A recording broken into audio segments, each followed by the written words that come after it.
Hello friends, good morning. তোমরা দেখতে পাচ্ছ আমি কোথাও যাচ্ছি বেড়াতে। তো একদম ভোরবেলা, মানে অন্ধকার অন্ধকার ছিল, তখন বেরিয়ে এসেছি। অনেকক্ষণ দাঁড়ানোর পরে দেখো অলরেডি বাস পেয়ে গেছি। তো এই দেখো আমার ফুল টিম, মানে আমার বাবার বাড়ি থেকে আসছে, আর আমি ফুটিসাগরে বাসটা ধরলাম। তো বর্ধমান স্টেশনে অলরেডি আমরা পৌঁছে গেছি। ট্রেন ধরবো এবার। তো বাসে একদম তো সিট পাইনি, খুব কষ্ট করে দাঁড়িয়ে দাঁড়িয়ে এসেছি, তার জন্য পাগুড়ে ব্যথা করছে, অভ্যাস নেই অনেক দিন ধরে যাওয়া আসার। আর এদিকে টিকিট কাউন্টারে মারা টিকিট কাটছে। টিকিট কাটা হয়ে গেছে, আমরা অলরেডি ট্রেন পেয়ে গেছি। তো ট্রেন ছেড়ে দিয়েছে। আর এদিকে ট্রেনে চাপা মাত্রই গুঞ্জার মুখ চলতে শুরু করে দিয়েছে। দেখো গুঞ্জার মুখ চালাতে আরম্ভ করে দিয়েছে। আর এই দেখো পাশে আমাদের, মানে বাবার বাড়ি গ্রামের পাশের বাড়ি একজন ঘুম দিচ্ছে, আরম্ভ করে দিয়েছে ঘুম। আর দেখো আশপাশটা কত সুন্দর। ট্রেনের ধারে গুঞ্জা তো জানলার ধারে বসবো করে মাথা খারাপ করে দিচ্ছিল। আর ট্রেনে দেখছো হকারে উঠে গেছে বিক্রি করতে। তো ট্রেনটা অনেকক্ষণ পর ফাঁকা হলো। ফাঁকা হওয়ার পর মাদের দিকে চলে আসলাম, কারণ ওদিকে কেউ ছিল না আমাদের কাছে। তো মাদের কাছে সিটগুলো ফাঁকা হয়ে গেছে, তাই আমরা ভাবলাম চলে যাই।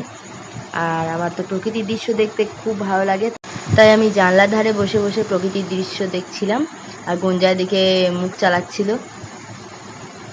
তো এরপর অটো ভাড়া করতে হবে সিটি স্টেশনে নেমে। তো অটো ভাড়া করে দেখো আমরা অলরেডি পৌঁছে গেছি দেওঘর। এই তো ঠাকুর বাড়ির গেট দেখতে পাচ্ছ আমার পিছনে। তো নেমে পড়লাম এই জাস্ট। এবার আমরা রুমে যাব। রুমে যাওয়ার আগে অফিসে যেতে হবে, অফিসে নাম এন্ট্রি করতে হবে। তো তার জন্য চলে এসেছি অফিসে। তো অফিসে নাম এন্ট্রি করার পর তবে আমরা রুমে যেতে পারবো। তো ভেবেছিলাম একসঙ্গে রুম পড়বে, কিন্তু কপাল, রুম এগুলো একসঙ্গে পড়েনি। তো আমরা আনন্দবাজারে প্রসাদ খেতে চলে এসেছি। দেখছো ভাত পড়ে গেছে আমাদের পাতে।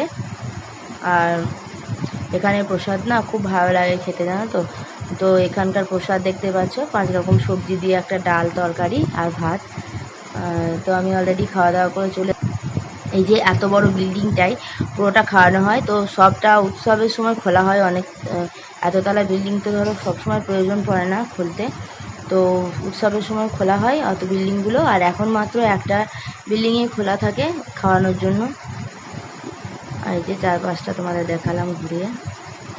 তো খাওয়া দাওয়া সেরে নিয়ে আমরা রুমের মধ্যে চলে এসেছি একটু বিশ্রাম নেবো, কারণ অনেকটা জার্নি করে এসেছি, শরীরটা খুব ক্লান্ত হয়ে আছে। তো দেখছো আমাদের রুমটাও পেয়ে গেছি, কত সুন্দর। তো রেস্ট নিয়ে আমরা রেডি হয়ে গেছি, সন্ধ্যা প্রার্থনা করব। তো সন্ধ্যা প্রার্থনা করার জন্য চলে এসেছি। দেখো অনেক মানুষ অলরেডি চলে এসেছে, বসে গেছে প্রার্থনা করবে বলে। তো আমরা ওই ফাঁকার দিকে একটু বসলাম, কারণ ভীষণ গরম করছিল। তো এই সাইডটা বসে গেলাম আমরা। আর এত পরিমাণে ভিড়, মানে দেওঘরে না আসলে বোঝা যায় না। আর এই যে উনি হচ্ছেন আচার্য দাদা, ওনাকে দেখার জন্য কত মানুষের ভিড় দেখছো, ওনার পিছনে পিছনে কতজন যাচ্ছে। তো এরপর শুরু হবে প্রার্থনা। তখন আর এখানে আমি লুকিয়ে লুকিয়ে ক্যামেরা করছি, কারণ এখানে ফোন অ্যালাউ নেই একদমই। তো প্রার্থনা করার পর সন্ধ্যের দিকে এই যে আচার্য দাদার কথা শোনার জন্য আমরা চলে এসেছি। আর পুচকুটা আমার কোলে ঘুমিয়ে গেছে।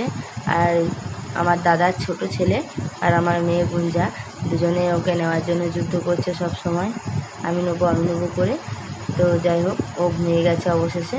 এরপর আমরা বাজারে পুচকুটার জামা কিনতে চলে এসেছি, মুখে ভাত হবে কাল। তো আজকের মতো ভিডিওটা এটুকুই, আর করতে পারিনি। টাটা।